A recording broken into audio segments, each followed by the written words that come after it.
تفسیر چل رہی ہے تو ایاک نعبد و ایاک نستعین سے متعلق کچھ نہ کچھ بات پچھلے ہفتے ہو چکی تھی۔ اس کا ترجمہ ہے ہم تیری ہی عبادت کرتے ہیں اور تجھ ہی سے مدد چاہتے ہیں۔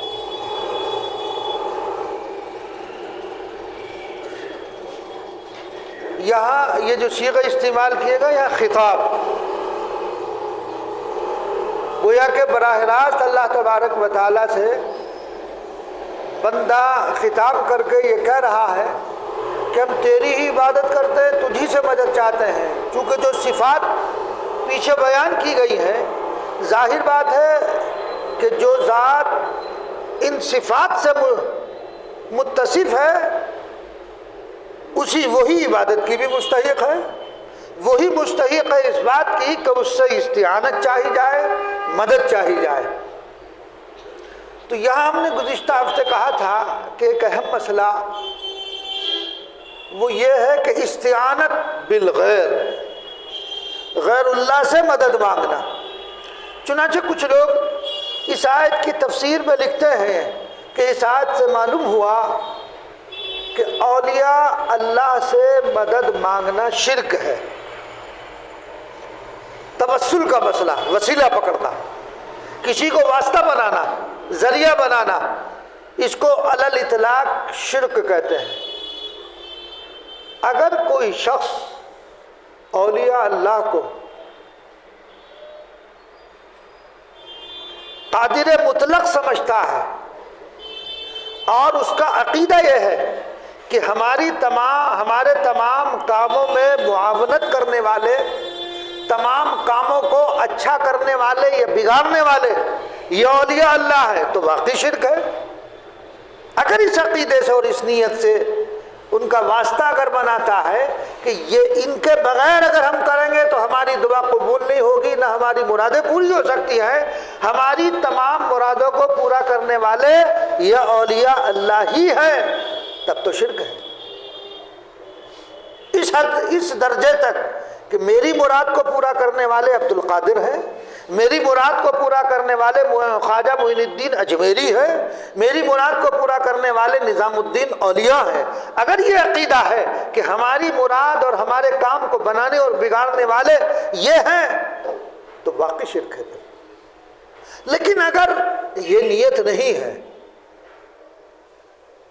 یہ نیت نہیں ہے، اس لیے کہ یہ اللہ تبارک و تعالیٰ کے نیک بندے ہیں، اللہ کے برگزیدہ بندے ہیں، اگر ان کی بزرگی اور ان کے اعمال صالحہ کے ذریعے اگر دعا مانگی جاتی ہے کہ یہ چونکہ مقبول بندے ہیں، اللہ ان کے مقبول اعمال کے طفیل میں اگر ہماری دعا کو اور ہماری عبادات کو قبول فرما لے، یہ شرک نہیں ہے۔ یہ اس کو شرک قرار دینا یہ غلو ہے۔ چنانچہ علامہ شامی رحمۃ اللہ علیہ نے شامی میں خود لکھا ہے کہ واسطے سے دعا مانگی ہے حضرت ابوبکر رضی اللہ تعالیٰ عنہ، اور دیگر صحابہ کے واقعات بھی ہیں جو نقل کیے گئے ہیں حدیث میں، تو مطلقاً شرک کہہ دینا یہ بالکل بات صحیح نہیں ہے۔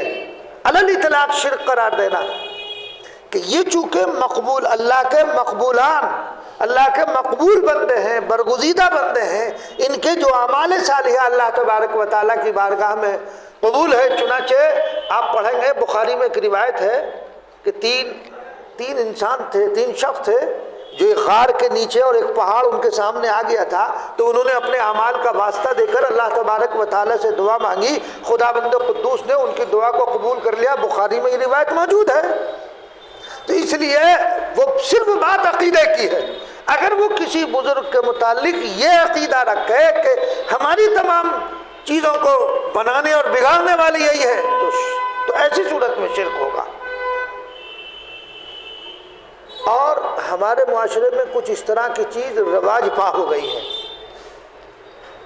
ایک دفعہ کا واقعہ ہے، میں نے آپ کو شاید سنایا ہو، ایک جگہ میرا جانا ہوا، وہ بزرگ ہیں ہمارے سلسلے کے، بڑے اکابر میں ہیں، تو وہاں دیکھا کہ ایک درخت ہے، صبح کو ہم پہنچے ٹہلتے ٹہلتے کہ چلو قبرستان ہو آئے، ٹہلتے ٹہلتے پہنچے، وہاں دیکھا تو جو برگد کا درخت تھا وہ دیکھا تو اس پر کاغذ لٹک رہے ہیں۔ تو من کہ بھئی آج تک تو دیکھا تھا کہ پتے آتے تھے، تو اس درخت میں کیا خصوصیت ہے کہ کاغذ جو ہے یہ پیدا کر رہا گویا کہ؟ تو خیر ہم نے دیکھا تو وہاں کاغذ جو لٹکے ہوئے تھے 2-4 توڑ کے جیب میں رکھ لیے۔ من کہ اس کو جو ہے قیام گاہ پہ جا کر اپنے پڑھ کے دیکھیں گے کیا ہے اس میں۔ خیر ہم نے فاتحہ پڑھی تو وہاں دیکھا ایک کمرہ اندر بنا ہوا تھا، میں خود اس میں گیا۔ تو جیسے یہ واش بیسن ہوتا ہے نا ہاتھ دھونے وغیرہ کا، تو اس طرح سے چکور بنا ہوا تھا اور ایک پائپ وہاں نکلا ہوا تھا۔ تو وہاں جو آدمی تھا میں نے اس سے پوچھا بھئی یہ کس مقصد کے لیے ہے، یہ کیوں بنایا گیا ہے؟ اس نے بتایا کہ یہاں مردوں کا آنا منع ہے، یہاں عورتیں آتی ہیں، اور وہ عورتیں جن کے بچے نہیں ہوتے ہیں یہ جو پائپ ہے وہ اپنی شرمگاہ میں کرتی ہیں، اور وہاں دودھ پڑا ہوا تھا وہ دودھ اپنی شرمگاہ میں لیتی ہے تو اس سے بچہ پیدا ہو جاتا ہے۔ میں نے کہا لا حول ولا قوت الا باللہ، یہ میرا چشمدید واقعہ ہے، خود دیکھا ہوا ہے میرا، کسی سے سنا ہوا نہیں۔ پھر جب درخواستیں کمرے پہ آ کر ہم نے پڑھی، اس میں درخواستوں میں لکھا ہوا تھا، کاغذ جو تھے وہ توڑے تو اس میں لکھا، کسی میں لکھا ہوا تھا مجھے فلاں سے محبت ہے، وہ بھی مجھ سے محبت کرنے لگے، فلاں سے، مطلب اسی طرح کی ساری واہیات چیزیں لگی ہوئی تھی۔ ارے اللہ کے بندو، اس درجے اپنے اعتقاد میں بگاڑ کہ کیا وہ تمہارے اس کاغذ کو پڑھنے کے لیے آئیں گے؟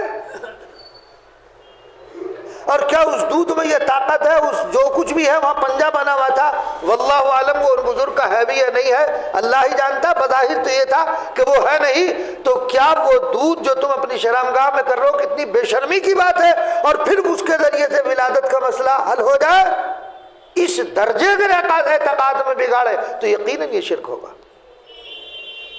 وہ تمہاری مرادوں کو پورا نہیں کر سکتے ہیں، وہ تو خود مستحق ہیں اس بات کا کہ آپ انہیں ایصال ثواب کریں، ان کو راحت ملے، ان کے درجات میں جو ہے بلندی حاصل ہو ان کو، لیکن یہ کہ وہ تمہاری درخواستوں کو پڑھنے کے لیے آئیں گے۔ بھئی دو ہی صورتیں، یا تو وہ نیک ہے یا بد ہے۔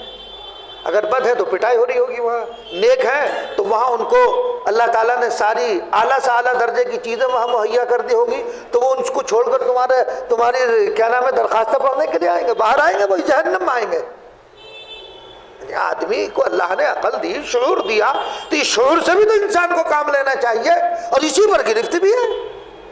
آپ کو یاد ہوگا ہم نے کہا تھا کہ اللہ نے ساری مخلوق کو پیدا کیا، خیر اور شر کا خالق بھی وہی ہے، تمام چیزوں کا پیدا کرنے والا۔ اب اگر کوئی بندہ کسی برائی کا ارتکاب کر رہا تو اس پہ گرفت کیوں ہے؟ تو یہ بات ہم نے پہلے بھی بتائی تھی، اب بھی بتائی دیتے ہیں، اسی لیے کہ اللہ تبارک و تعالیٰ نے انسان کو عقل دی، شعور دیا، اور پھر اس کو راہ بھی بتا دی گئی کہ یہ راہ گمراہی کا ہے، یہ راہ ہدایت کا ہے، یہ صراط مستقیم ہے، یہ غیر صراط مستقیم ہے، ان چیزوں کو بتا دیا گیا۔ اب اللہ تبارک و تعالیٰ چونکہ خیر و شر کا خالق وہی ہے، گرفت اس بنیاد پر ہوگی، ہم نے تمہیں عقل و شعور بھی دیا تھا، راہ بھی بتا دی تھی، اب تم نے جس راہ کو اختیار کیا ہے اس پر گرفت ہوگی۔ بھئی کسی انسان کو یہ تو پتہ نہیں کہ میں جنتی ہوں جہنمی، یہ تو پتہ نہیں ہے نا۔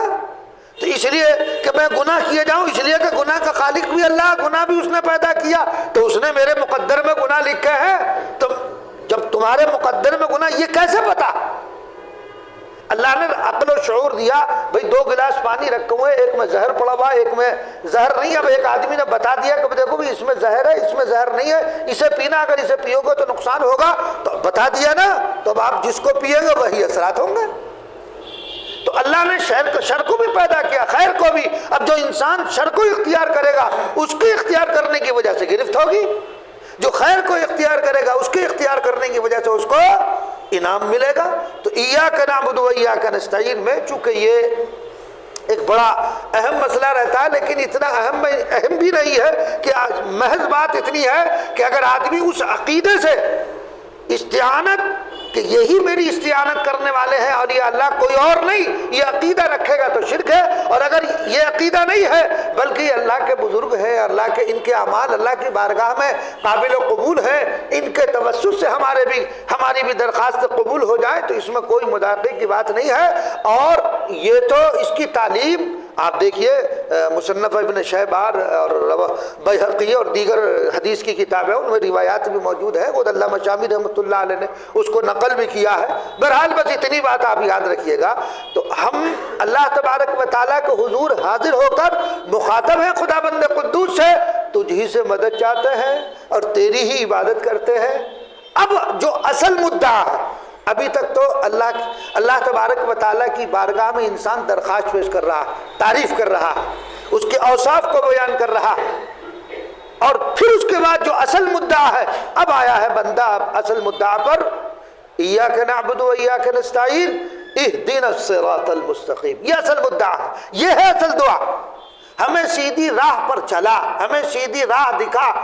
تو اب انسان جو درخواست کا اصل مقصد تھا، آپ نے دیکھا ہوگا کہ جب درخواست کسی ڈپارٹمنٹ میں پیش کی جاتی ہے، دی جاتی ہے، تو آدمی القاب، آداب، اس کے اوصاف لکھتا ہے اور پھر کئی سطروں کے بعد اپنا مدعا لکھتا ہے کہ میں یہ درخواست کیوں دے رہا ہوں۔ تو انسان اللہ کی بارگاہ میں اپنی درخواست پیش کر رہا، جو اصل مدعا تھا وہ کیا آیا؟